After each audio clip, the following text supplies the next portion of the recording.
ఇప్పుడు విష్ణు గారితో మీరు ఇద్దరు కలిసి ఈ పోరాటం చేయబోతున్నారా? అంటే కలిసి అని చెప్పలేను. కానీ నా మీ ప్రయత్నం పోరాటం అయితే మీరు నేనే జేస్తా. ఓకే. మీ ప్రయత్నం మీరు చేస్తారు. అటు వాళ్ళ కుటుంబ సభ్యులు వాళ్ళు చేస్తారు అని అంటారా? అంతే. అంతే మేడం.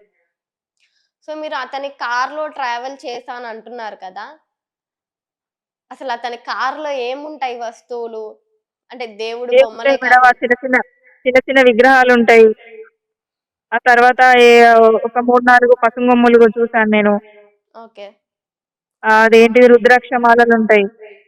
కానీ ఆ అఘోరి విభూది ఉంటుంది. వీటితో ఆ పుర్రెలుంటాయి. వీటన్నిటి ఓకే. ఆ వెనకాల అది ఆ వెనకాల గూడా విగ్రహాలుంటాయి.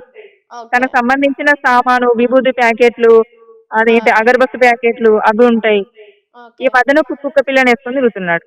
హుహు. ఆ సిగరెట్ ప్యాకెట్లయితే జూసాను. ఓకే. అంటే ఈ మత్తు పదార్థాలు గూడా క్యారీ చేస్తాడన్నమాట. ఉంటాయి. ఉంటాయి. కానీ చెప్పడానికి నేను బయటకి నాకే సాధువుని, అది ఇది అని చెప్పుకుంటున్నాడు కానీ, ఆ దేవుడు ఫోటోలతో పాటు ఈ మత్తు పదార్థాలు గూడా క్యారీ చేస్తున్నాడు. కానీ తనైతే ఫేక్ అని నాకు గూడా మీ మీడియా వల్లనే తెలిసింది. అదే అంటే కానీ ఉన్నప్పుడు మీకి నేనైతే ముందుకు రావడం అయితే నేను హ్యాపీగానే ఫీల్ అవుతున్నాను. ఓకే. కానీ నాలాంటి వాళ్ళు ఇంకా ముందుకొచ్చి కనీసం నాకు సపోర్ట్‌గా నిలబడాలని నేను కోరుకుంటున్నాను. అంతే మేడం. ఓకే. ఈ 2 రాష్ట్రాల్లో ఎంతమంది అంటే ఆయన బాధితులు ఎంతమంది ఉండుంటారు?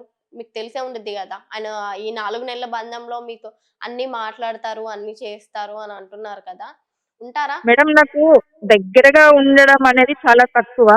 ఫోన్‌లోనే నాకెక్కువ కాంటాక్ట్ ఉండేవాడు.